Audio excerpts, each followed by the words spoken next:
I should have worn my Oscars shirt. I didn't wear it on. I know. I that didn't, one day. I didn't So wear mine either. so I was like, I missed an opportunity. No, literally. I thought I would get rid of the shirt by tomorrow. So. It's so cute. Okay. Woo. Hey guys, welcome back to the See You Next Thursday podcast. Woo! Yippee! I'm Frankie. I'm Sara. And we're talking all things Oscars today. Let's go! We just had the 98th Academy Awards. It is crazy that it's been 98 years of these awards and a woman has just won an award in cinematography. Yeah, wake that up. And only, 4 black men have won the Oscar? Yeah. And no black director has ever won an Oscar. Yeah. Ryan Coogler, we will avenge. We will avenge. Like, genuinely, it's coming, King. It's coming. Sorry, not to damper the mood automatically, but we'll get into all that. Yes. How we always start our podcast, though, we have a couple of movie news segments for you today. We have not recorded since, I believe, March 5th. So it's been a minute. And this might be old things we are bringing up and rehashing. But we never got to talk about ballet and opera. And our opinions really actually matter in this one. I was about to say, if you've been listening to the podcast, you know that we are staunch supporters of the arts. We are both dancers. We care a lot about this topic. I know we have some strong opinions on this. Yeah. And it's kind of like blown over by now, which is Definitely. like good. I think it's good to talk about it after it's happening, because I know I had like different thoughts when it first started, and like we've experienced the whole wave of virality of this moment. So I'm excited to talk about it now that it's a little bit, over. I also feel like we're still kind of experiencing some, like, I don't know, people are still feeling a certain type of way about Timmy, for sure. Yeah. Okay, I'm gonna start with just his statement in general being like, I don't want to go out like ballet and opera. I think it's hilarious because film is, well, not dying, but definitely not the most popular medium these days. Yeah. And especially with what's happening with Warner Brothers and how expensive it is to make films and how people don't want to give money to make films, especially like original ideas. And how small the theatrical windows are becoming, and just like this monopoly, like you said, of like these companies. It's just like really weird to say. I think it's funny that he thinks that it's different because, like, again, also like you're only young now. Yeah. He's only 30 years old. He just turned 30, yeah. So you do get older, baby. And I mean, I'm going to bring up, like, I know this is a different case because it's a woman, but like Demi Moore is also just having like a revitalization of her career. And like, not everyone's going to be Leonardo DiCaprio and Ryan Gosling. And after this comment, I am worried, or not worried. I'm just interested to see how this affects his career, because he already had, Dune 3 is coming. Like, we've seen the promo posters that have dropped at this point. And like, he still obviously has this career going, but I think he's lost a lot of respect. Yeah. And like, honestly, a little bit from me too. Like, I love Timmy. I've always been a Timmy stan, but like this entire press tour has been a little off-putting for me. Some of it's been really fun. Some of it's been just like weird. And then that statement did really piss me off at first. Like, definitely. And I think the whole just like, oh, I just lost 14 cents in viewership, like that comment would like almost hurt worse than like the ballet opera comment, because I kind of get what he's saying. Like, I see where you're coming from. You didn't word it correctly, but then you just called me poor. Which pissed me off. Yeah, there is a side to this though where again, this is a dancer speaking just from experience, and I'm going to talk again about the financial aspect of honestly just being an artist. Ballet dancers don't get paid that much. So if anything, I'm hoping this comment raises awareness for how little ballet dancers do get paid. Yeah. And how maybe we should put some extra funding towards this art form, especially because it's one of like the, not to say he was right, but it is one of the most underfunded art forms. Yeah. And the things that ballet dancers have to put their bodies through. I mean, Missy Copeland just performed at the Oscars 3 months post hip surgery, and she's in her 40s. Yeah. And this is a common thing for most ballet dancers. Yeah. So like, if anything, I'm just hoping this comment raises more awareness for that, because I will say that people acting like ballet is like alive and well, we are not being completely truthful with that statement. And I come at this again from a very educated standpoint of being involved in this career. Ballet dancers don't get paid that much.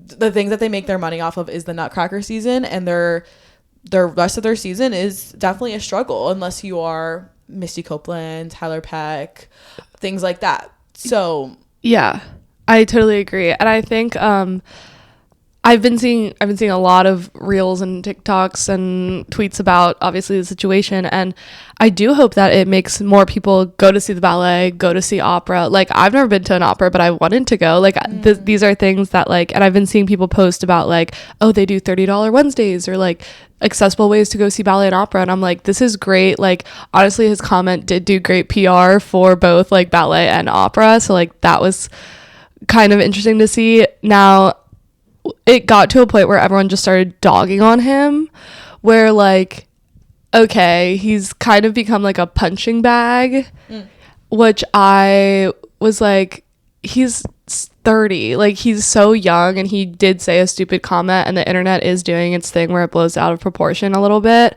And I don't think he's apologized. I don't think he will apologize. I don't know if it's necessarily something he needs to apologize for, but I think this is like, that got clipped, got posted, and made its rounds. And I think the video from the clip like had been out for like weeks until someone finally clipped it. From what I remember, I thought that too. So. Yeah, it like that thing with like Matthew McConaughey had happened already, like I think a couple weeks prior, and then the clip went viral after voting closed for the Oscars. So everyone's saying like, oh, he lost his Oscar because of this comment. I don't think that's true. I think he had already lost the Oscar because like people just didn't want him to win. But I think BAFTA and SAG really like boosted the Michael B. Jordan stock. Yeah. Which was a great surprise for me. And one that I was like, I will stand 10 toes down if I'm wrong. I'm so happy to be wrong. And I said that on this podcast. Go listen to our episode for this. Like, so I do think that was the case, and I don't think this comment like affected Timothy. I just think it's another case of the Oscars where they're like, let's give a seasoned actor his flowers. And maybe Timothée Chalamet will win an Oscar in the future. Yeah. This comment, like we've mentioned, like I think has like lost respect for him, but I don't think his career is like over because of it. And I think he can gain the respect back. I think like we'll see what, honestly, because he clearly like method acts during campaigns, which has become super clear, like with the Marty Supreme press tour and awards campaign.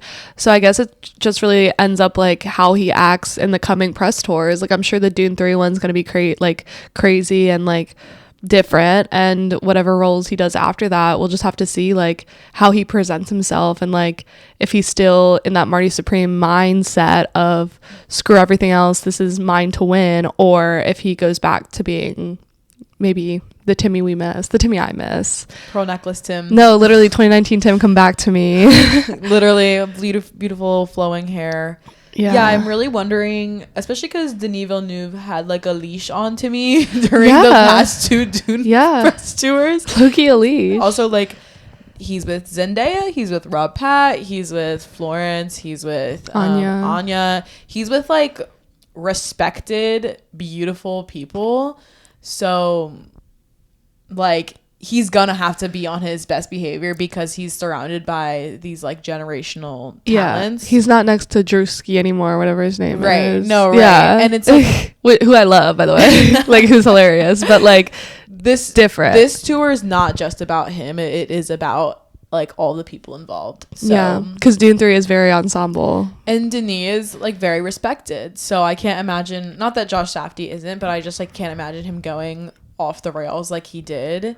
Because Josh Safdie, from what I've perceived, is a very like go with the flow kind of like I'm down for the ride, and like even Tyler the Creator is like a very like, he just speaks his mind. he does, and I think that had an influence on not Tyler but the movie. the movie like as a Marty whole. Supreme just like was very a moment, Right, and he right. was acting in the moment. And I think for all like his retrospective, I think that clip came from with like Matthew McConaughey, like everything he was doing was like just being like, I'm the greatest, I'm the greatest, I'm the greatest, which was so valid for the Marty Supreme press tour and campaigns run. But like that's over now. Maybe you're no longer the greatest, or maybe you never were. And like like am I eating him up right now? No, I just mean like I feel like I was really rooting for him. Like, you can watch old podcasts and I was like, oh, I hope Timmy wins his Oscar. Like, he deserves it, like, right now. Like, he's been in so many great movies. But now I'm like, it's going to be a Leo situation where you get your Oscar when you're 50. It's going to be a minute. Yeah, it's going to be another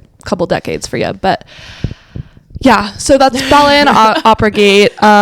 Literally. We also did not talk about the WGA, but Ryan Coogler won Best Original Screenplay and PTA won Best Adapted. Famously, Miles Caden gave Ryan Coogler's speech for him because he could not be in attendance, and it was beautiful. Yeah. So just go watch that. And lastly, a Twitter headline was Sarah Polley is adapting The Bell Jar, and it looks like Billie Eilish will be in it. Thoughts? So I've been thinking about this, and I never watched Swarm, which was like the show Billie Eilish was in, where like she played like a cult leader or something. I never watched that, but I think it did get like semi good reviews, and people were like, wow, Billie Eilish is really good in this role. I have no relation to The Bell Jar. I do not really even know what it's about, but I don't know. We've had a great year of like musicians stepping into acting roles that have been great. So I don't think I'm necessarily against this, but I'm really interested to see how this goes and maybe how it's perceived and if she is good at acting in this role. And Sarah Polley is a great director, so like I'm not really worried about that. But the Billie of it all is like interesting. That's a really positive perspective, honestly, because I was like, hell no. Like I really was like kind of against this, but no, that is a really great point that we've had a great year of musicians stepping into acting. And maybe I'm just gonna say it, I probably was thinking just because she's a woman I'm like no, but now I'm like, wait a minute, I need to step back. That is a really valid point. I'm just being, I think, like, I guess I don't really care. Like, since I don't care about The Bell Jar that much, like, I do not know the story. I know there's previous adaptations in a book. I've never read them. So, like, I think maybe because of my removed from the story itself that I'm like, sure, let's see what you can do. Again, never watched Swarm, so I don't have an opinion on her acting. She has a very unique, beautiful face, and, like, I do love her looks and stuff. So I assume it's a period piece. So I actually think you'd really like The Bell Jar. The movie or book or I watched the movie. Okay. I think you'd really like the movie, actually. Okay, well then I'll tap in. It's like semi autobiographical. It's actually like incredibly sad, but it is just about a woman dealing with her depression, anxiety, and like descent into madness and what that manifests into. And it's actually really beautiful. Like, it's depressing, but I don't know, it gives like a really great perspective on just women sadness and rage and what that looks like, especially in a time where this takes place in. So interesting to see what Billie does with it. And a lot of the Twitter replies were like, her discography really represents like this character, and I was like, that's a really cool perspective. I didn't think about that. I just hope the acting also reflects that. It's not just like her discography is great for this, because like, yeah, I could be like, Charlie XCX discography is great for this movie, but does she necessarily need to be in it? No. Eat 'em up. Like, just pulling from my experience of like how I work as a human being, like, this person, their music may be great for what I want, but they're acting. They shouldn't be the person who's in it. So yeah, well, I'm sure when the first trailer drops, I'll have different opinions, or I'll have more concrete opinions. Like, once we see a clip or once this is confirmed too. Yeah. It's like very much in the talks, but yeah. Interesting. What do you think about Billie Eilish acting in The Bell Jar? Comment below. Any other movie news or Not that I know of personally, just the Oscars, but let's go into. So we have a segment called What We've Been Watching Lately, also known as WWBWL. So Frankie, what have you been watching lately? Well, we both saw a movie this past week called Hoppers. I'm sure we'll be getting into that on a later pod. I enjoyed it. It was super cute.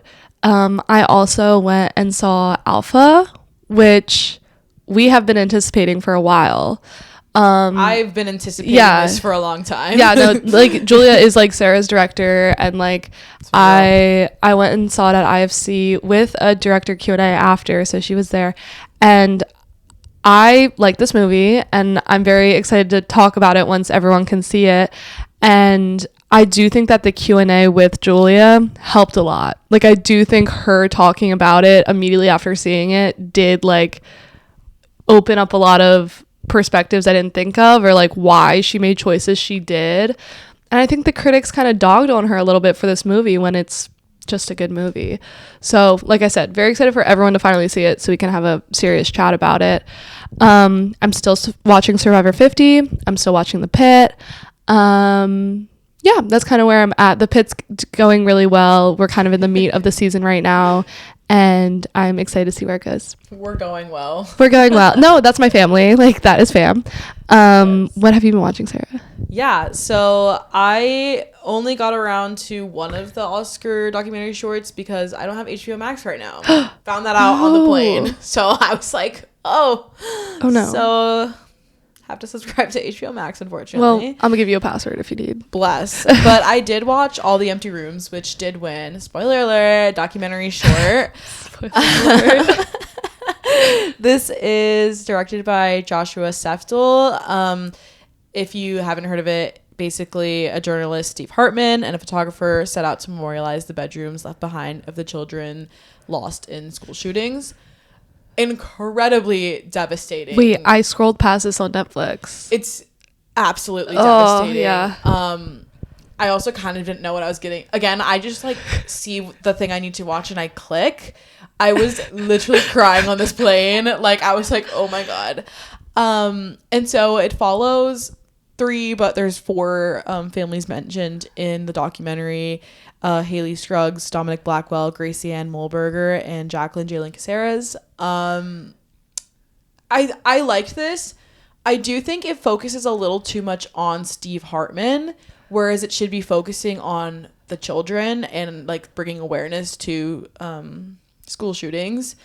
But a very beautiful way to, I think, to relay the message and to talk about this, because I do feel like it's become way too normalized that like, oh, school shootings happen, but like, no, like parents are saying goodbye for the last time to their kids, and we don't talk enough about how our youth are just not protected by anything in this country, and which like the youth are our future. So like without them, and also like thinking of bringing kids into this world is like scary. It makes you not want to do that because of the things happening. But it's so devastating to see just these like moments frozen in time, and how these bedrooms are the only like the last connection they have to their kids, other than like photos, videos, and memories. And how like the rooms are like frozen in time usually. Yes, like that's like the most creepy thing about it all is like, obviously you want to memorialize the person that passed suddenly, but like I'm sure stepping into those rooms is like a time machine. Like, it's probably really scary. Yeah, Jacqueline Caceres' room, the lights, she always had these like LED lights on, and they keep the lights on because they're like, this is how it was when she left. And Gracie's room as well, she would hang her clothes for every single day of the week, and there's like still clothes hanging. I'm like getting chills. God, yeah, it's like making me like sad because it's really upsetting. It's devastating. And I do think the documentary does a great job at highlighting these, but I do think the documentary could have literally been 5 hours long. And I also think that it didn't have to involve so much of Steve Hartman as a human being. It could have literally just been like, it is hard documenting these rooms. Yeah. That is a really like devastating and hard task to do, especially like asking these parents, can I like memorialize your child? And then also coming into the space and like someone trusting you with that space. Yeah. So Yeah. That's a lot. Again, I haven't watched the other documentary shorts. I'm like really hoping to get around to all of them, but this one was just really devastating, and I wanted to mention it because it did win the Oscar. Heavy. Yeah. Oh my god, so heavy. I like had to take a minute afterwards. I watched John Wick Chapter 4. I finished the series. Yes. Don't know what that was all for, to be completely honest. Cool Don't movie, know what that was all for. I don't want to spoil it. I know it's been out, but like, just if you've seen the ending, it's like, really? Like, that's how I felt. I was like, really? And then Hoppers has changed the trajectory of my life. Sarah really liked Hoppers. I thought it was cute, but Sarah like as someone who like wants to save this planet, and also like another great example of like young female rage. Yeah, no, that character was like really interesting, Very complex, and has like also like I've really been on this kick about how like memories and like the things you love hold like trauma in your life. Like I recently just heard your favorite color is normally associated with something traumatic in your life, and I was like, wait, yeah, no, wait, what? Chew on that. Wait, what? Chew on that. Munch, munch, munch.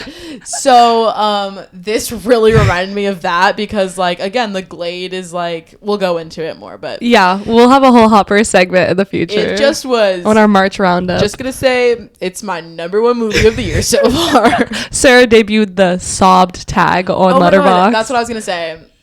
I normally put cried. Not that I haven't sobbed at movies before. I actually sobbed, and I was like, I gotta. Could you see the screen, or like did you have to wipe it? Like, it was just constant. Like I couldn't stop. Never ending. Like the whole there was a whole section where it just was never ending, and I was like, how do I like All of Us Strangers was an instance I would have also put sobbed, because I like actually physically could not, like my chest was like hurting afterwards. But this one, like, it was just way too, like, I just could not stop crying. And I was like, what is happening? We'll get into it. With a name like Hoppers. With a flying shark. Like, I'm sorry. I tried to also explain this movie to someone. I can't explain it. I saw this movie with my parents, which was funny. They love going to see, like, kids' movies with me. It's adorbs. This year in animation, though, is going to be incredible. Yes, I'm really excited. We just had Go. We had this. Toy Story 5 honestly looks incredible. Yeah. I'm so excited. Animal Farm, I'm so sad. I don't know much about that, but I'm excited. Yeah. Did you read Animal Farm? No. Why has no one read any of the books I've read in that fucking middle California school? curriculum? The California curriculum has been crazy. I'm really excited for Animal Farm, and I mentioned another one that I was excited You did for. in your Letterboxd review, I think. Yes. There's a lot of great animation coming out, so yeah, I'm just really excited. Shout out Guillermo. Shout out Guillermo. He tried to get everyone to stand up for the K-pop Demon Hunters, but no one did. He's so cute. He loves animation. He loves animation so much. Okay. Yeah. Let's get into it. Speaking of beloveds. Speaking of our beloveds. The 98th Academy Awards. They happened this weekend on Sunday, wrapping up our 2025 movie year. Finally, bro. Question 1. Do we need to move up the timeline of these awards? Oh, yeah. I'm thinking late February, if not like mid-February. It's hard, I know, with like the Super Bowl and the Grammys. There's a lot happening in February. But I don't know. Like making it go until mid-March was like really rough for everyone, especially people who like us who like follow the campaigns and like follow what's happening. And it just seems super drawn out. Obviously, I think the Oscars should be like the last awards in the season. So like, I don't think it should go before BAFTAs or SAG or anything. No. But like, I don't know. It used to be in February, right? So I'm like, why can't we go back to the way it was? From what I remember too, it was like early March, even like first week of March. That's like perfect. Yeah. Because I think that leaves enough room. Okay, push up freaking Critics' Choice, push up Golden Globes, push up SAG. Why is SAG the week before? Like, I just think it leaves a little too much time to vote and for people to not watch these movies. And like, to be completely honest there, because so I do think, and like it's hard to like I guess we do have a little bit of a break before Cannes starts, but like I do think that like we could have more of a break. Like we could like relax for a couple more months or a couple more weeks before we get right back into the festivals of it all, and then get right back into the 2026 award season. So it's like already started. I just saw someone on Twitter post their 2027 Oscars picks, and I'm like, what are we doing? Like, some of y'all only live for this, and it's clear to me. More joy around award season. I stand on that. We are so negative during award season. I need everyone to I need you guys to love movies. Just be happy. Just be happy that your faves are nommed. Yeah. And like, I think we've said this before, but like, we do this because we love watching movies, not because we love awards or gambling or like that type of stuff, which I know the gambling at the Oscars this year was crazy. Like, apparently like all the freaking gambling apps and markets were like going crazy, and like that makes me sick because that's a boy thing. That's a sports thing. Like, what? Like, and I know you had your fantasy draft, which is like completely different, but like, I don't get anything off of that. I do just the thought of like men who like don't watch movies or stay involved with this stuff and like have money and just want to make a quick buck, like gambling it makes me sick. Sorry, that was like a random tangent. But still, like, also again, like, even people who do that and care about like the Oscars, this is all you live for, clearly. And you don't care about cinema. Yeah. Anyways, because you would save it with all that money. You'd finance an independent short film, literally, if you actually cared. Let's see that. Let's do that, shall we? But you think it should be moved up? Absolutely. Yeah. I literally think this should be the last thing in February. Like, I'm like, no awards in March. No awards in March. I'm so tired of it. Like, I felt so much fatigue, and again, like, the night was entertaining but still a little boring. Like, I was like, this could have been an email, could have wrapped this up way sooner, because most of the outcomes were very set. Again, few really great surprises, but like, we knew the big awards of the night. Okay, and if you didn't, you were living a little delusional. I'm so sorry, but like, if you thought Sinners was winning Best Picture, again, I really wanted it to win. That was like the whole thing. I wanted it to win. But how does one movie take every single award and you think Sinners is taking we'll give it to Sinners? Yeah, I know that my supporting actor and actress predictions were in Fantasyland, but that's just because I had to believe that myself to like, you know, survive, because like there was no part of me that wanted to predict Amy Madigan and Sean Penn. And so I do know, like, Oscars night, I was like going through all my predictions and I was like, I was wrong for a lot of this, but that's because I couldn't accept the truth to myself that Sean Penn and Amy Madigan were winning. But yeah, no, it was always going to be one battle. It was never going to be Sinners, unfortunately.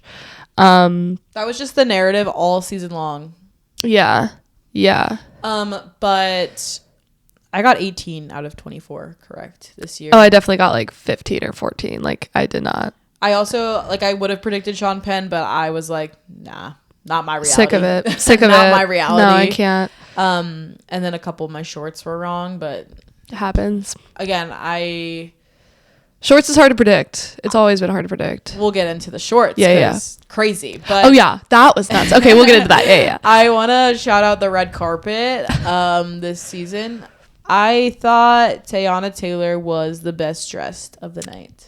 She was. Yeah, that was beautiful. I think I'm really attracted to Chase Affinity's dress. I'm really attracted to. Yeah. No, yeah. I'm really attracted to Chase Affinity's dress. Yeah. Worst dress, definitely Kevin O'Leary. Bro.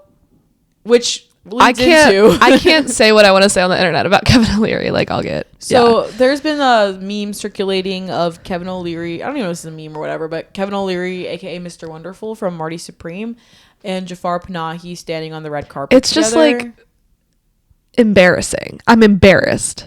I've never felt, honestly, more embarrassed to be an American in this moment than I was, because I felt like petrified. Like, just like the status of like wealth and capitalism in our world, and then Jafar Panahi, who has to face prison time when he goes home.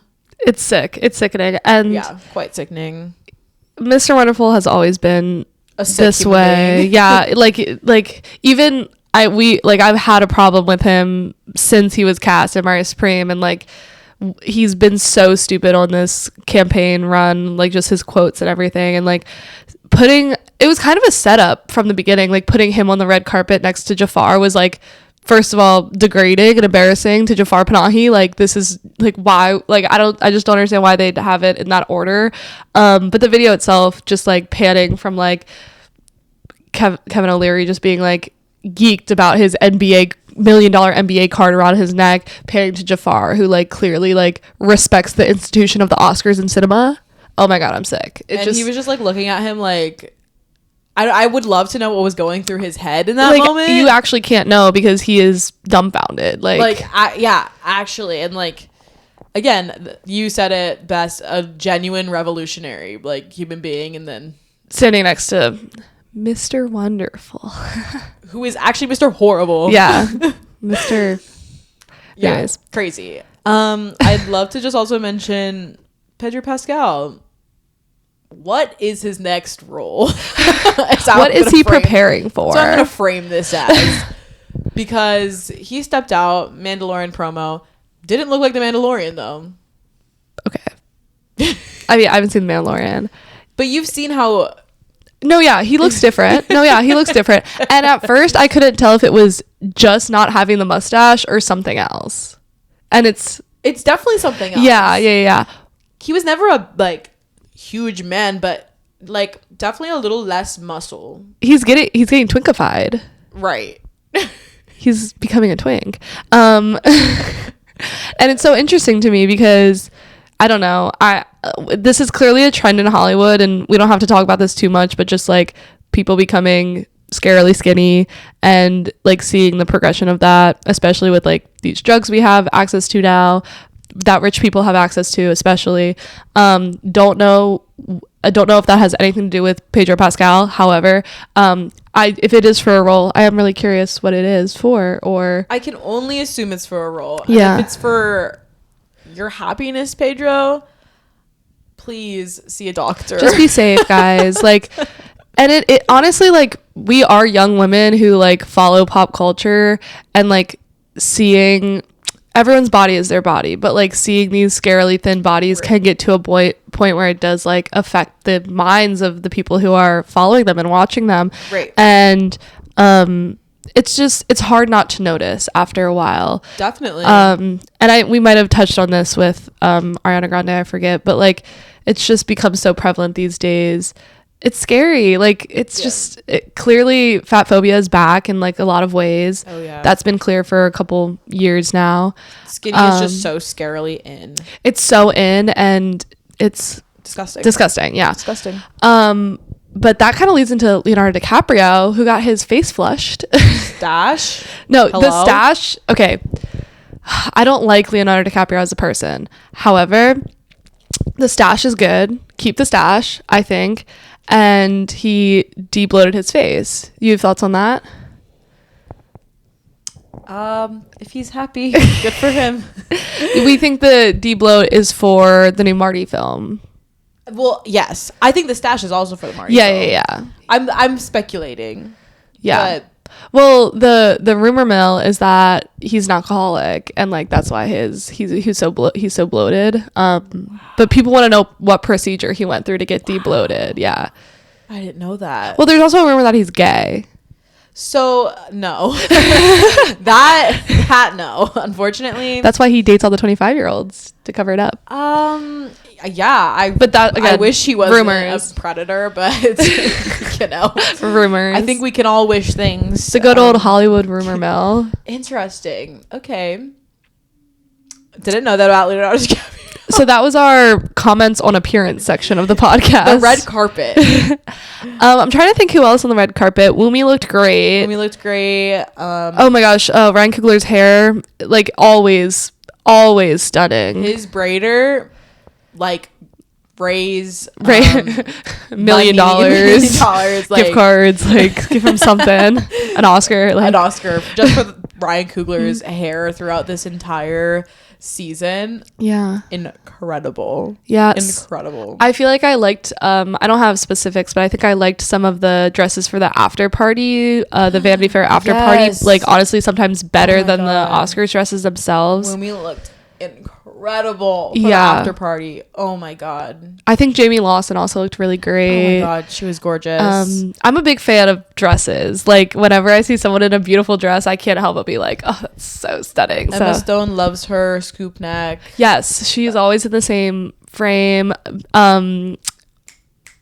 Jessie Buckley looking a mess, like not a mess, but just like her Chanel contract like isn't flattering to me or her. Yeah, for sure. But yeah, about that.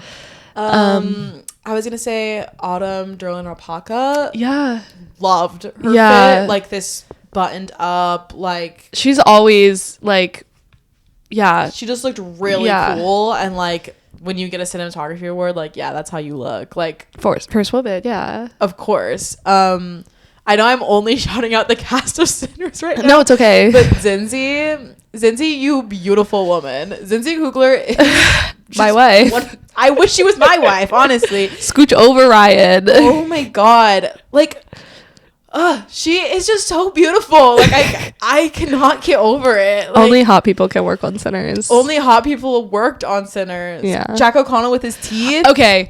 We didn't talk about this. Okay. That was probably one of my favorite parts of the night. First of all, walking the red carpet with your fucking teeth in. I love it. You look so like that is like the way to do it. And you know he's been like in the background of this entire campaign because he knows his place in this movie. Love it. And so for him to walk the carpet with his teeth in, I was like, this is a great just like I'm here and this is why I'm here moment. And then we'll talk about the performances, but his little cameo in the Sinners performance was like iconic and like made me scream. Yeah, it was perfect. Thoughts on the broadcast as a whole? Should we? Yeah. So Conan O'Brien, again, I love Conan, and I think he did pretty great. I think last year was a lot better, maybe just because it was his first year. He was like stronger, more confident, but we both kind of thought that like it was like just less than that this year. He seemed a little off. Some of the jokes hit really hard, some of the skits were really funny, but it was just like kind of the production itself kind of wasn't like put together super well. I keep calling it just an awkward broadcast. Awkward, yeah, like, that's a good felt word. like really awkward most of the time. Conan just seemed like he was having less of a good time being there. Like the pre-recorded skits he was really into. Loved his Aunt Gladys skit, loved his little one battle skit at the end, but like in person he just seemed like awkward. And like not like the opening monologue was bad or anything, but like especially when they would play off the recipients, which the Oscars had an issue with for sure this year. It's just not a good look. Not letting the people who receive the awards speak, especially when this night is about them, is a really off-putting feeling in my heart. Like, yeah, it's just sad. Like watching it happen is like really sad. And shout out to Conan, because one of the moments that they like turn the music off and the lights off and the mic off and pan to him, he did not start speaking. Like he just stared at the people who were accepting their award and literally was like, don't know why the camera's on me, they have to finish their speech. And like that was like a really great moment of him just being like, I'm not continuing the show because they have to finish their speech. Loved it. Yeah. And I know like some of the people finish their speeches in like the press conference after they win their award, but like still really, really weird choice of the Oscars in general. I don't like that. This night is about these people. Like they wait for this night all season. Some of them to only get to speak at this award ceremony because they show the other awards during commercials. This is the only time they have for themselves, and you're cutting them off because you want a bridesmaid's bit to go on stage. Yeah, and people like us who watch the Oscars every year and care a lot about the people who are behind these films, I'd much rather listen to a 5-minute speech of 3 different people talking about why they made this movie and who they want to thank than a bridesmaids reunion or a doomsday promo or et cetera, et cetera. I don't care how long the speeches are. I want to watch them and hear what they have to say. Right. And when the bits fall flat, I'm like, we just cut out someone's speech for this bit to be horrible. Yeah. Anyways. Doomsday. That was horrible. Also, Ryan Coogler, the new Meryl Streep. What do you mean by that? He solidifies himself as the new, like, he has the keys to the kingdom. He is perfect. He is congenial. He is just the nicest human being in Hollywood. Yeah, I see the comparison now that you say that. He, every time it cuts to him, he's smiling, he's clapping. The one instance when he ran and got Autumn's kid. Yeah. So I actually didn't realize that happened as we were watching together. But I saw the clips later, and wow, he is actually just like the most kind-hearted man in the world. He like always would let his Delroy speak instead of him. Yeah. And so when he finally got to like speak for the original screenplay award, it was like, yeah. Like he is just, I do think a lot of it is because of Chadwick's passing, unfortunately. But he's like said it in interviews, like it really like opened his eyes to like he just spent his entire life worrying about what, and now he probably lives in the moment a lot more, which is beautiful. Which now whenever I see him, I just want to cry. Sobbing because I'm like, I know, like I understand your reasoning behind everything now. Yeah. So that was my takeaways. My big takeaways. Ryan Coogler, the new Meryl Streep, is the new funny. Meryl Streep, and solidifies himself as the nicest man in Hollywood. Yeah. So the show opens with an On Gladys bit.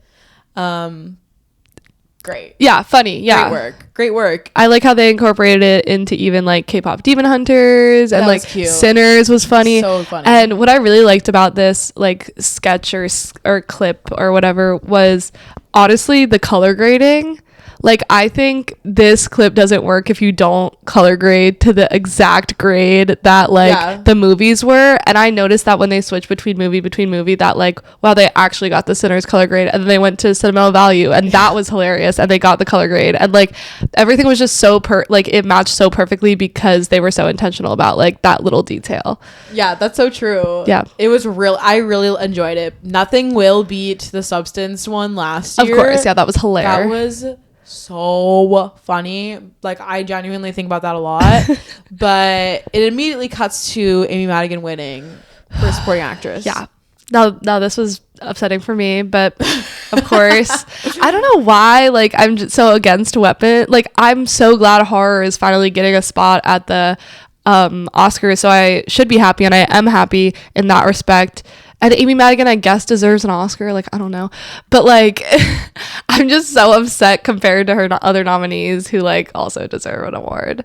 But, like, isn't that how it always is? Yeah. It's no, always, that's like, the Oscars for you. Like, it really is. 9 times out of 10, the case is, like, a legacy Oscar, whereas they just want to give the Oscar to someone who has been in the industry for a long time, which is great. And honestly, Amy Madigan's speech was so Amy Madigan that I was like, wait, she is On Gladys. Like, she lives in On Gladys. Like, On Gladys. You're killing me.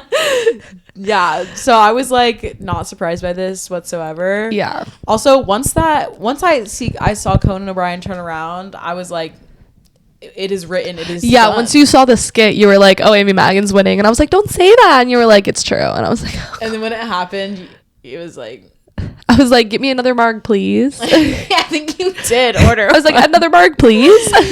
So right after that, we got into Best Animated Feature, which went to K-pop Demon Hunters. Mm-hmm. No surprise here yet again.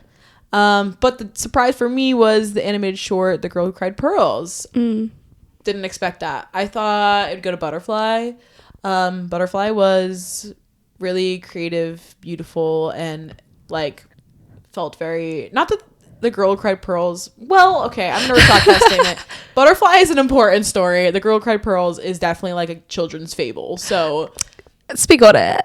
Like, I'm just saying. I don't know. Claymation's great though. Yeah. Keep doing claymation. I let you speak for these moments because I didn't watch these, but I did like the clip of the claymation. I love claymation, so that's super cool. This was the first one I watched, and I was like, this is gorgeous. It was really beautiful. And they incorporate the pearls, like it's literally like a pearl, little tiny pearl. Oh, I love that. It's really beautiful, but I did think they'd give it to something that meant a little bit more to the world. Who knows? I liked Retirement Plan. So just saying. Next, they paired costume design, makeup, and hairstyling with Frankenstein. Yeah, I mean, I'm supportive of that choice. I'm glad Guillermo got some stuff. Like, Something to note, they thanked Guillermo in every single award. Like, it was literally like, you've changed my life. Yeah, like, it is clear that, like, he's just so passionate about everything, and it makes my heart, like, grow 10 sizes. Yeah, him and Elordi were the cut twos. Yes, and, like, when makeup and hairstyling won, they, like, the people, like, ran past Elordi, and he, like, slapped him on the back or something, and then the guy turned around and hugged him, and the clip that was going viral was, like, oh, yeah, because Elordi sat in that chair for 8 hours every day, and, like, Elordi, like, not got them that award, but like got them that award. And like just like that clip of like the guy running to get the award and then turning around and being like, oh, Jacob, and like hugging him, like was like so adorable. So I think they deserve these awards. I love the costuming in Frankenstein. All the dresses were so gorgeous. I do think the making of, I think with these guilds you have to do a package, which is like a presentation. You like put together a little presentation, you present it to the guild, and that's how they give you your award. The Sinners package was obviously insane, out of this world, insane. But Frankenstein too, like if there's one thing you take away from like the making of documentary that Netflix did, it's the hairstyling, the costume design, the production design, like all the behind the scenes stuff really helped the case for that one. And we love a BTS, so like we love, like we watched the Frankenstein one and the J. Kelly one. Like I love watching the BTS and like seeing the packages they put together for these things. Yeah, but obviously very deserved. Great to have Frankenstein representation on the stage. Board. Yeah. Next was somewhere in there was the I Lied to You performance. Okay, should we get into that? I think this might have been like one of the best moments of the night. Probably one of the up best there with Michael B. ever at the Oscars. Now, K-pop, you're cute. The light sticks were cute. K-pop choreographed by Mandy Moore. Love. Obviously great. Yeah. Obviously great. However, they literally recreated the scene from the movie, and every time I saw like a new character or like dancer in like the costume I remember from the movie, seeing Jamie Lawson up there right next to Miles Caton was like so stunning. Like we mentioned, the Remick moment with the other two white people behind it. Right. Also them in like just their Oscars gear was, my God. And then they're still not let into the club. Of course, they will never be. It was just like, this is why I love this movie so much. Is like honestly, like this scene itself really won me over. The entire movie is incredible, but seeing it live like that was just beautiful. It reminded me of the first time I saw the movie, and when the Ailey dancer is in the background. If you don't know, there's a dancer who's from the Alvin Ailey Dance Company who's in the background of the film, and like seeing that is legacy in itself. And then even just like being very little involved with like knowing little about music, you know, just by like the people that were selected and the music choices that were chosen, this film is all about like legacy and Black legacy and how beautiful that is and how it bleeds into everything in our culture, as well as like dance, like celebrating dance, Black dance and music, and the power of art. It literally makes me want the roof to start burning down, because like that's how it feels like. And like just watching that and experiencing it from the movie theater to the Oscars to watching it at home, even that scene always gives me chills, transports me. Like that is a moment of like true euphoric cinema right there. Like that scene you will never die, sinners, like you will never die. Like it is like so important to me. And like that was some of the most fun I had that night, and I think the audience had fun too. Like I think everyone really likes the soundtrack, and like obviously that scene is just so insanely incredible. I sobbed afterwards. I was just like, I don't want Sinners to be over. Like It'll As never if be I was over. a part of the family. No, because we were there from low-key day one, so that's why it just feels like, I don't know, it feels like a chapter of my life is Closing. wrapping up, because I just have been like, Sinners is going to be an Oscar award-winning film. Yeah. And so that was just a really, really beautiful moment. Also, like, Misty Copeland was the dancer they chose for the show. Again, 3 months post-hip replacement, by the way. She did a little to Timmy, and I was like, it was... Get him again for me, whack him again. Literally, she's perfect. Like, yeah. It was amazing. That's just what I wanted to see on my screen. Yeah. Best casting. So this went to one battle, and we're a little confused.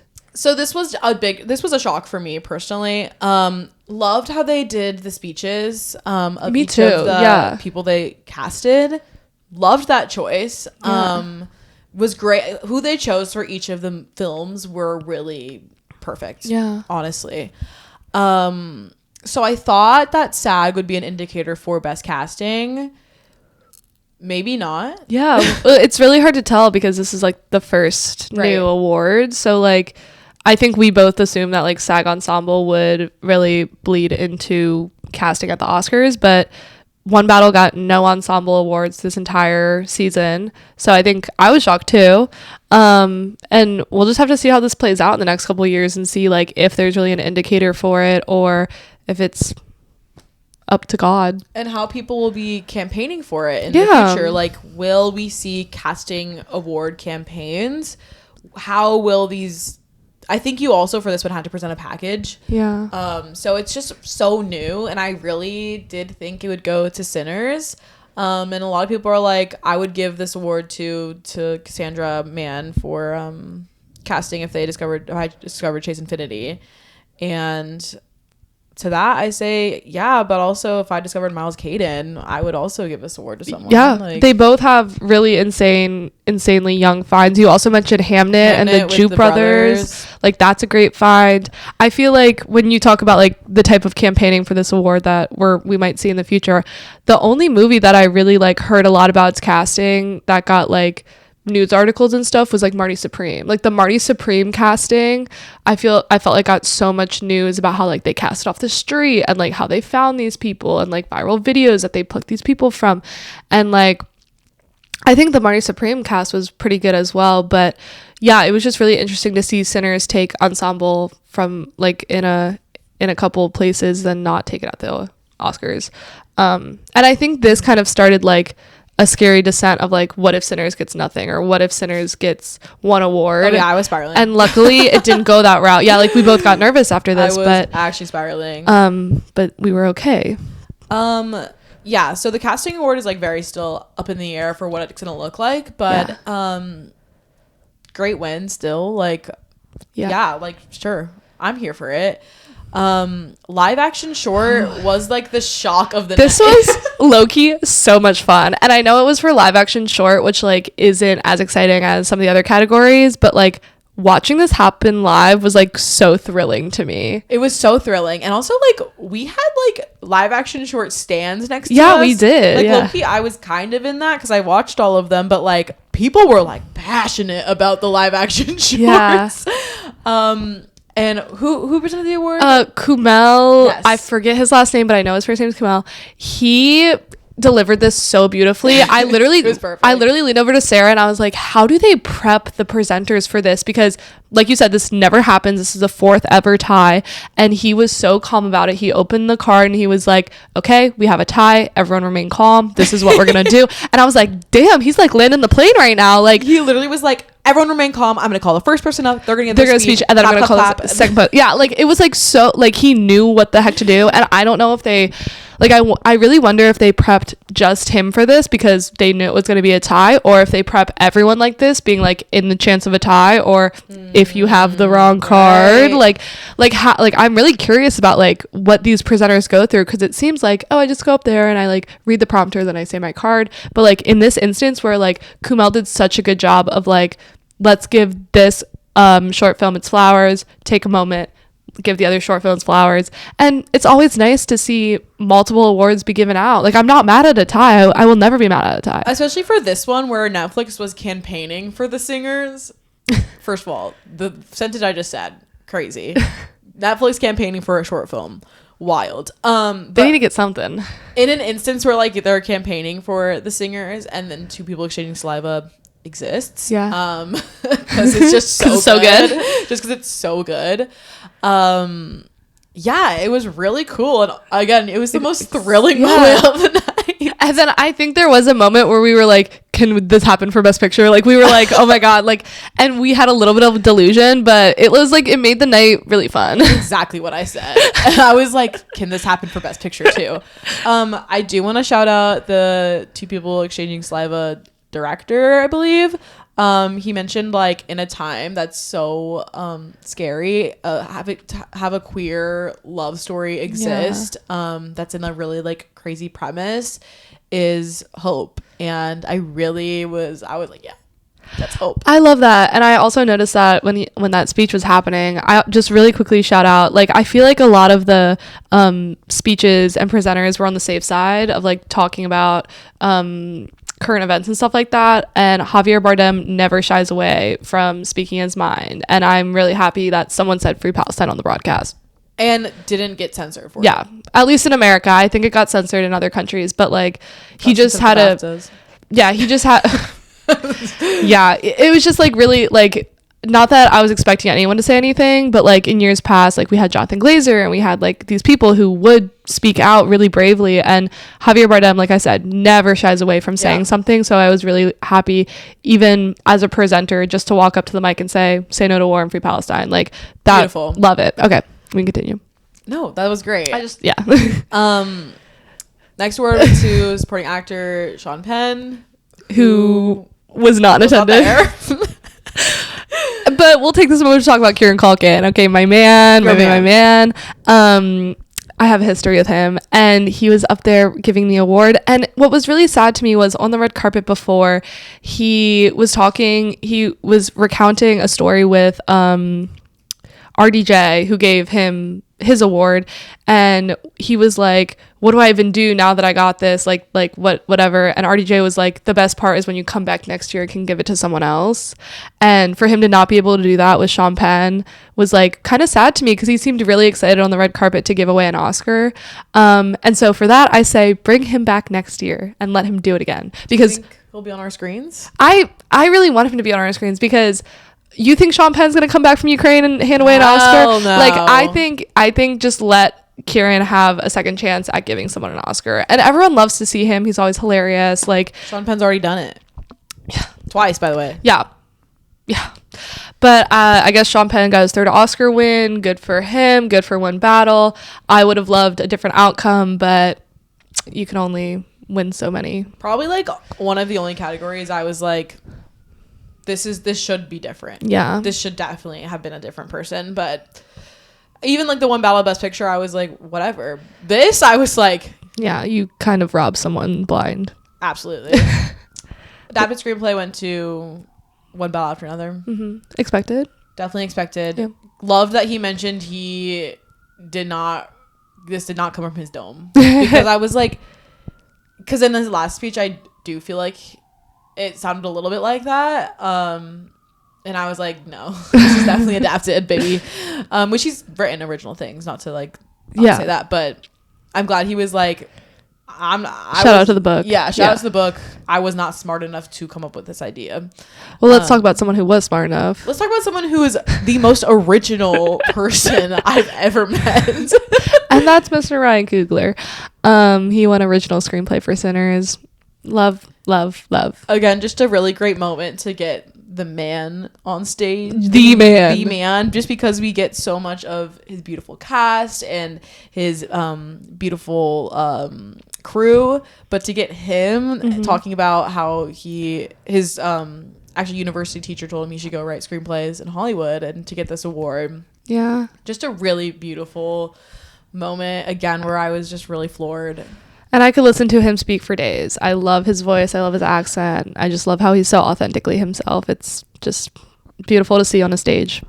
I like that. And like Ryan Coogler, Oscar winner. Yeah, it sounds about right. Yeah, that sounds about right. Ryan Coogler, like, it sounds about right to me. It's so beautiful to hear. Music to my ears. Then we had our in memoriam. Now this was killer. So I died.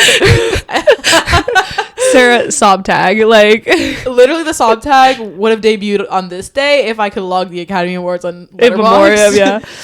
Yeah. Wow.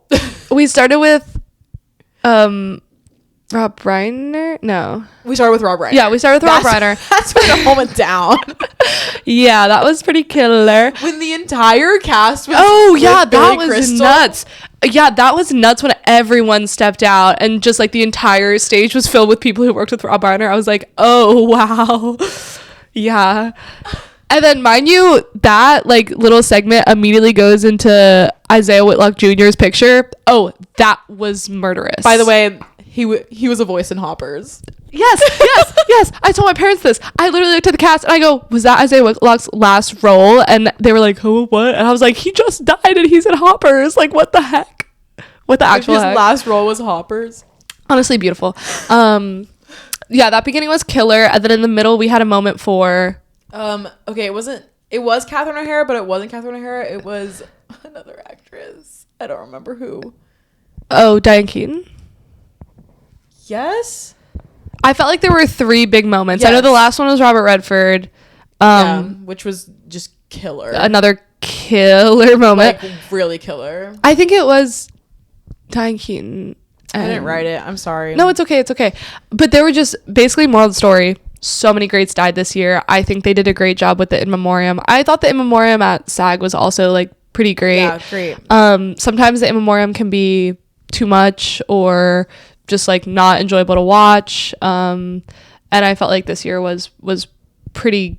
It was really sad, obviously, but I think it was done really well. It was beautiful, and I think the Oscars need to take note of this and how impactful they could make their in memoriams from here on out. So. And like it is like it is like singling certain people out, but there just were certain people who passed this year that were so monumental. They were very, very big pillars in the film community. So I'll always think they should have done more for David Lynch, but absolutely, like that, yeah, absolutely. But this was still great. Yeah, and let's keep this moving forward for every. Let's keep these good vibes going in the in memoriam. In memoriam. Next was production design, which went to Frankenstein. Love a miniature. No surprise here. Yeah.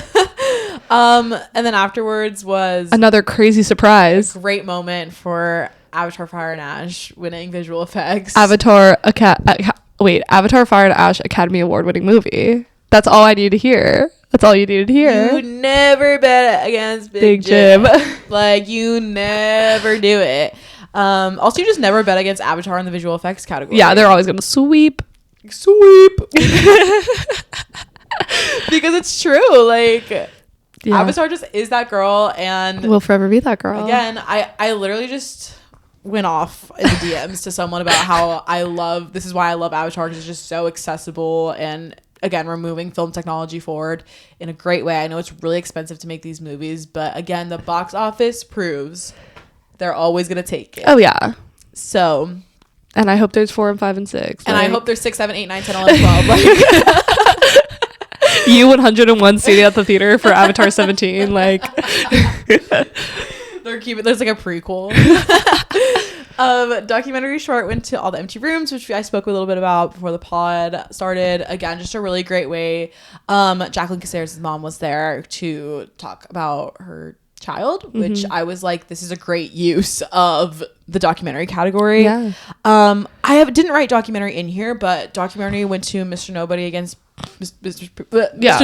Putin. Yeah, I haven't seen that. I think that was low-key a surprise. It was, because Perfect Neighbor. Yeah, there was Perfect Neighbor and another one. Alabama Solution. Those two were like, I feel like the hyped up ones that like people thought were gonna win. And I think, yeah, I don't know. Well, I'll have to check all these out. Like I did a really bad job of like looking at the documentaries before the Oscars, but now that the Oscars are over, I can watch whatever I want. I do a horrible job in general about the documentaries every year. Yeah. I definitely need to be a lot better than I am. But I actually I'm like, wait, I want to watch this, because they felt like they like were like the underdog here, and they were like, wow, we have so many amazing people in our category, and so I do want to watch it. Yeah. Another non-surprise went to Ludwig Göransson for Sinners. And you know what? Let's keep these good vibes going. And you know what? The Odyssey is coming out, so yeah, he's gonna become this was his third. He's about to get his fourth for the Odyssey probably. I'm hype. I love Ludwig. I love his collabs with Ryan Johnson. Oh my god, Ryan Coogler. Wait, what? Ryan Coogler. I'm wondering who's doing the Disclosure Day score. Will Interesting. it be collaborator John Williams? Interesting. Is he dead? I don't know. I don't know if he's dead John or not. Williams. Because he did the Fableman score. He does like all of. Oh yeah, I think he might have died. I don't know. We're cooked. It's over for us. Disclosure Day's cooked. Disclosure Day's cooked. But yeah, how'd you feel about score win? I mean, so deserved. Yeah. I love that score so much. I'm about to listen to it again. I love it so much. The most annoying people were on Twitter being like, I can't believe the white guy won for score for Sinners. Like Johnny Greenwood robbed. Yeah, literally. Like, he'll be fine, guys. It's like, I don't think you don't know the history Ludwig and Ryan have. You don't know the history. You don't know that Ludwig went to Africa to get sounds for the Wakanda Forever score. Okay? Like, literally field research. Sorry, that's my man. You don't get it. You don't get it. Yeah. And then sound. Sound went to F1. Vroom vroom. Loud car. Sure. You know what? Sure. And Jameson. What? Elba. Jameson. Damien. Wait. Damien. Elba. Why was that not worked? The entire night we were like, Idris. Damien Idris. No, Damien Elba.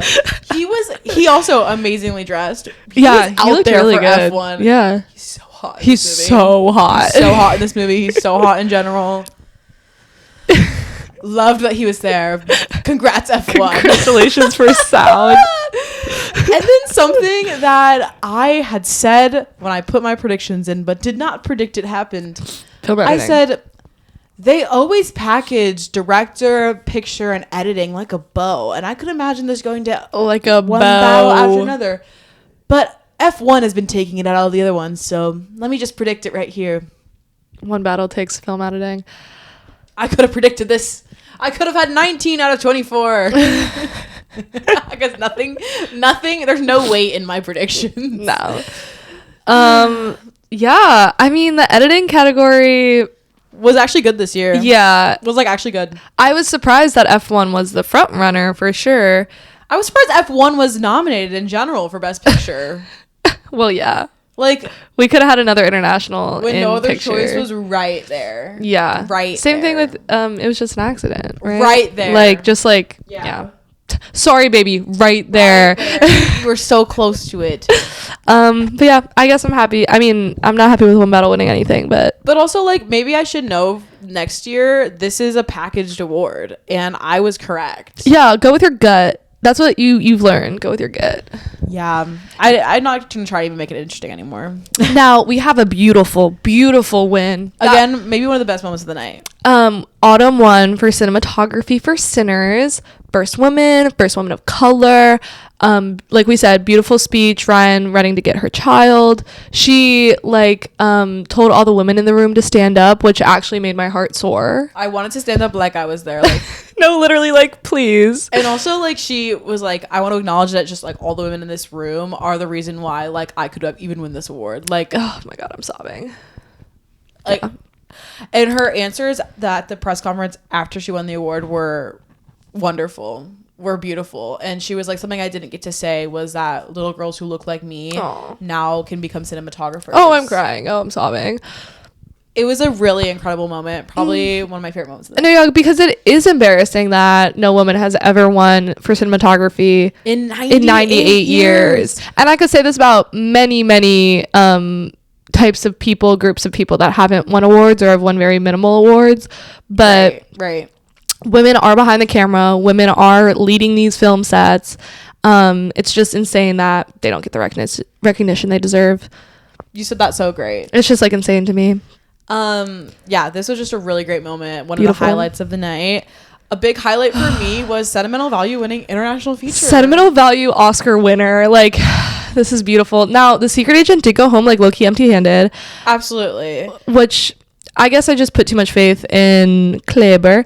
But Secret Agent was like taking the international picture awards throughout this entire season. So like that's why I was kind of surprised. I'm so glad Sentimental won though. I felt like Sentimental had not gotten its moment on stage except for Stellan at the Golden Globes. Yeah. But this was beautiful. This Joachim was just a on really, stage. really big day to be me. Like really big day to be me. Oh, Joachim's speech was because it was perfect. Oh my god, it was. Also, like Joachim Trier, Academy Award winner, like my father. It just feels like a long time coming, and like we did it. Well, you know what's crazy? I mean, I don't really think this way, but I know this is how it is with the international. The award doesn't go to like Joachim; it goes to like Norway. Yeah, which is like okay, but give him one too. Well, he is the first Norwegian film to win, so true. Which is big deal. Yeah, big deal. But also, I was like never bet against Brazil. Yeah. Yes. No. I think that was where we were coming from because I mean we have Fernando Torres in the past years, and just Brazil is very strong sometimes in the Academy. The community is really is there. So I think that's why I thought Secret Agent was gonna do stronger than it did. I love Sentimental Value though, and Me too. I'm so proud of the Sentimental family. I could cry. Like we finally did it. I guys. love them so much. We finally did it. I'm so glad. Yeah, it was perfect. Last few here. Yeah, we're almost there, guys. Golden wins best song. Sure. Cut the speech off. Yeah, that was embarrassing. That was horrible. I also said, EJ, you need to come prepared, baby. And you know what she didn't do? Come prepared. So your partner got played off. So that's what happened. Not to blame it on EJ, but also, EJ, wrap it up, baby. I was getting so annoyed with her. You've mentioned this to me multiple times during multiple award shows. Like, she never becomes prepared. And the Oscars is a moment where you should not have your phone out. You should have your speech memorized. You should have it a piece of paper. Like, at least a piece of paper. Yeah. At least a piece of paper. Yeah. Obviously, Sinners was robbed. Obviously, I think Soda Pop's a better song than Golden, but whatever. Soda Pop... we will avenge you, Soda Pop. We will avenge you, Soda Pop. I love that song so much. I'm also hoping Hoppers is in this category next year because the SZA song at the end of Hoppers. No, it is really good. Perfect. Yeah. Played it in my class. All my kids were like, wait, love this song. All your kids were like, this is gas. They were like, this is gas. This is new. Never heard of something like this. And I was like, and SZA, you're like, baby. And you're like, this is SZA. I'm going to put you on her first album called Control. I'm going to put y'all on, my little 6-year-olds. And then her second album is called SOS. And there's a deluxe that's incredible. Decode that, baby. But yeah, I lied to you. Pale Pale Moon. You will Last be Time I See the avenged. Sun. You will be avenged. Next time. Director did go to PTA and we did not listen to this entire speech. I want to know, we were literally like, it happened and then we just kept talking about something else. And I felt bad that we were talking around and everyone was like listening, but I was like, who cares? I think we were talking about something important though. This is just one of the cases of we knew this was going to happen. We've seen him talk before. So I'm sorry. Good job. Unless that was Ryan Coogler up on that stage or Joachim, I'm sorry, I didn't care. Yeah. So good job, PTA though. Yeah. Shout out. This one. We went nuts. Went crazy. I thought I won the award too. Yeah. Oh yeah. This best actor went to Michael B. Jordan. This is the best possible outcome for this category. The best possible outcome. Yeah. It was actually beautiful. He was obviously shocked. Everyone was very happy for him. He gave a great speech. His mom was there. His dad was there, flew in from Ghana. His sisters were there. He is just so beloved by everyone in the room in general that it... Yeah, it was just such a beautiful So moment. deserved. I could cry.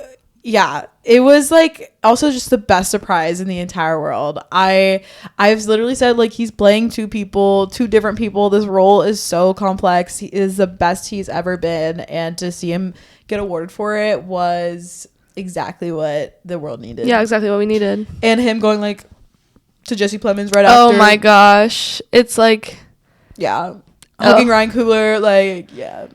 I could sob. I think I think like Sinners Hive would have been happy with all the awards except actor. However, Michael B winning does like kind of push it over the edge of like, to me, it's like one battle, yes, like won a lot and swept a lot, but like Michael B winning made it like a Sinners and one battle night to me. It's no small feat to win Best Actor too, especially in that category. Yeah, that was a stacked category. There's Brazil, there's Timothée Chalamet, Leonardo DiCaprio, like that Wagner category. Moore. Oh wait, yeah, that's Brazil. Sorry. But Wagner Moore, I will say his name. Yeah. Because for a moment there, it was like this could go to anyone. This could go literally to anyone. To see Michael B. Jordan, I honestly think SAG did help him. Because voting closed after SAG, right? Like 4 or 5 days after SAG. Yeah, so I think everyone seeing him win the SAG award and how much his peers loved him really helped him for his Oscar, and I'm just so happy for him. So happy. I'm really excited for his career and how this like finally cements him as one of the greats, because he's just been, to me, he's been the great for, yeah. Even though he like plays crazy roles, does like different things. That's what I really appreciate about Michael B. Jordan. Like, he is always just taking like the less common route in his career, and it hasn't always been about the Oscars for him, which I love. I do. And for him to win the award at like this, like at the end of this like 10-year collaboration with Ryan Coogler is just so beautiful. Like, I can't even think about it. Like, I mean, I watched Fruitvale Station for the first time like 4 or 5 years ago, and like that movie's freaking insane. And then you have Creed, you have Black Panther, you have just like, they are such close collaborators. And for Ryan to win Best Original Screenplay and for Michael B to win Best Actor just makes it a really beautiful night, regardless of all the other snubs Sinners had. Cements it. Yeah, cements it in history. And like we're gonna talk about the last 2 awards, but like I think this night was great, and the reason that I'm not sad about One Battle winning Best Picture is because I think Sinners will be remembered longer. Definitely. And like most of the headlines were Michael B. Jordan wins Best Actor. Yeah, like Sinners is that girl, will be that girl, and like One Battle, you're also that girl, but like I've also seen like One Battle is the most timely film, and Sinners is the most timeless film. I've also seen that, yeah. And like I really do wholeheartedly agree with that, because right after Sinners came out, I was like, that's a cult classic. Yeah. That's like an instant classic. And why do you think they put it back into the theaters 5 times? Like, and put it back in for the anniversary. Again, put it back in. Put it back in for the anniversary. Watch what happens when you do that. Watch what happens. I'll be buying every seat to every single ticket Sarah's gonna buy. She's gonna buy at the theater. I need to watch it again. Let's get into actress real quick. So Jessie Buckley literally is the best actress for acting like she wasn't gonna win this award. Get her again. She was the best actress for this moment. Good for her. Because, you know, she got to go to bed every night and be like, I'm winning an Oscar. I'm winning an Oscar tomorrow. That's so lit for like, her. Oh, at least I'm winning an Oscar this week. No, like, that's so lit for her. I'm so happy for her. She's so cute. And this is a win for Ireland, right? She's Irish? Yeah. Yeah, good for her. Yeah, especially because The Bride just abysmal. Yeah, I haven't seen that yet. We'll be tuning in soon. Trying to see it today. Ooh. But also that being her next film, just no, yeah, it's kind of crazy. And then One Battle wins. And then that's the end of our night. Like, and that was it. Like, One Battle won. We clapped politely. We closed out our tab. We closed our tab right when One Battle won. Also, just again, the people sitting next to us, we were like, oh, and I was like, I am there with you. Yeah. But we can't live in Fantasyland during Best Picture. Especially this year. Not this year, guys. I'm not falling for it. I think every year they should have like Al Pacino say my eyes see Oppenheimer. Yeah, Twitter it's Oscar day on Twitter is like kind of overstimulating, but the funny thing was they brought back my eyes see meme, and like it was just the funniest like tweets. People were saying crazy stuff like my eyes see just movies that weren't even nominated. My eyes see what is it called? Eddington. Yeah. No, literally that's what like and I was like, you know what, this is great. My eyes see no other choice. Like stuff like that. And I was like, I'm glad we're talking about this right now. And you know what? Say it. And you know what? My eyes see that too. My eyes also see that. And then we had a little outro sketch with Conan, which was like the end of one battle where he gets gassed in the office, you know. And just because YouTube is taken over in a couple years, so they're like, Mr. Beast about to be hosting. Which would actually, like, I don't think I'd watch. No, I'd watch. But it would be really hard to watch if Mr. Beast was host. I don't think that should ever happen. No. Oh that would be really detrimental to the reputation of the Oscars. We also said one of us will have YouTube Premium by 2029. By 2029. That is a goal. I'll put it on my vision board every year. No, literally. One of us will have YouTube Premium. I need that YouTube Premium for the Oscars. The way YouTube Premium would significantly, like, improve my life. Change my life. Yeah, but I just don't want to pay for it. No! Oh my god, I gotta get rid of something, though. Yeah. Gotta think on that one. Yeah, we'll come back to you. But that wraps up the 2025 movie year. Yeah, I hope you guys enjoyed chatting with us, listening to our predictions every week. Like, we love this time of year. We love movies. And we're excited to do it again next year. So the cycle begins. The cycle continues. Once, honestly, April hits, the cycle will have begun. Yeah. We will be deep in it, and especially once we go back to NIF, that's always when it like really feels like it starts to kick into gear. I'm looking forward to it. I'm looking forward to the upcoming awards. I'm looking forward to honestly 2026 movies. Yeah. Like, we've had lots of duds, but it's only March and Hoppers came out. And we have Hoppers. And Hoppers exist. Are you excited for Project Hail Mary, or you don't have feelings on that? I'm excited. Okay. I think the buzz that it's gonna be like a Best Picture winner, I can't see the vision. I don't see it yet. Yeah. I'm excited for Project Hail Mary. That's the only movie I can think of right now that I'm excited about.